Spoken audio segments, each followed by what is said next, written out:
la création d'un aérodrome militaire à Anse remonte à la Première Guerre mondiale. En 1930, l'organisation de l'exposition internationale change la donne.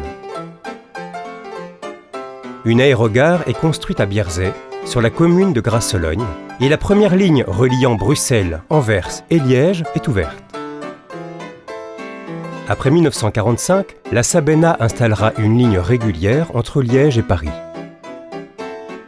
Une aérogare civile est inaugurée en 1976, en même temps que s'ouvre une ligne Liège-Gosselies-Londres. C'est au lendemain de la Première Guerre mondiale que remontent les premières activités aériennes à Gosselies. La première école de pilotage belge y voit le jour en 1919. Et l'année suivante, des activités de maintenance aéronautique débutent sur le site. 1931 marquera une étape importante avec la création d'une filiale de la société anglaise Aviation Ferry, ancêtre de la Sonaca, qui va aux côtés de la Sapca faire de Gosselies le centre de l'industrie aéronautique belge. Si le champ d'aviation sera reconnu comme aérodrome public après la Deuxième Guerre mondiale, l'aéroport carolo-régien restera durant de longues années cantonné dans la fonction de base de loisirs, sans réel trafic de passagers. En 1988, le gouvernement wallon estime qu'un aéroport régional doit constituer un pôle de développement et de reconversion économique.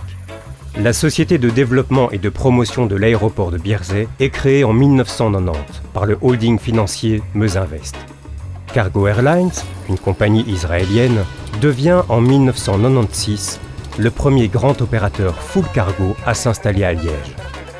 La même année, un contrat avec l'intégrateur TNT est signé et c'est en 1998 que la société hollandaise choisit l'aéroport pour développer son centre européen de transport de marchandises. Situé au centre du triangle d'or Amsterdam-Paris-Francfort, Liège peut ainsi parfaitement devenir la plaque tournante du transport de marchandises en Europe.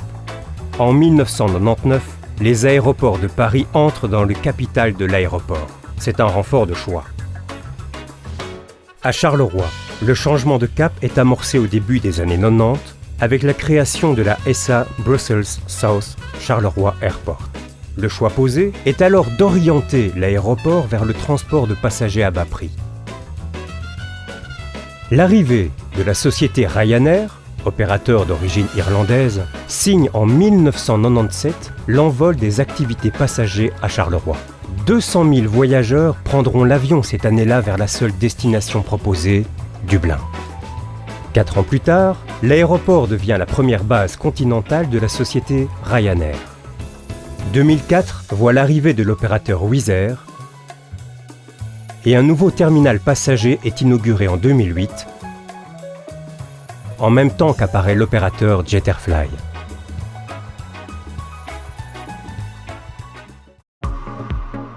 À Liège, un nouveau terminal passager est inauguré en 2005 pour accueillir 1 500 000 voyageurs par an.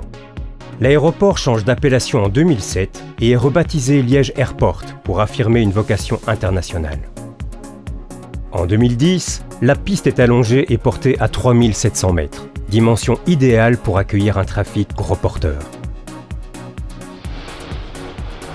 Le 20 avril 2015, les premiers touristes chinois atterrissent sur le sol liégeois dans le cadre d'un tour d'Europe. C'est un virage significatif et un défi de taille pour le développement futur de Liège Airport. Un record tombe en 2013. Près de 6 800 000 passagers auront décollé de Gosselies.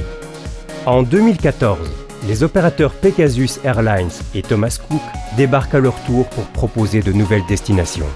En quelques années, l'aéroport de Charleroi va faire décoller le trafic passager au départ du Hainaut vers l'Europe entière. Il accueille aujourd'hui 5 compagnies qui proposent près de 140 destinations.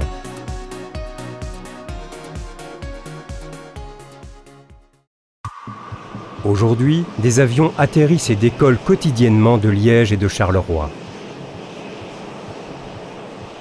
Ces 2 aéroports régionaux disponibles à l'échelle de la dimension wallonne se révèlent être une véritable donne gagnante.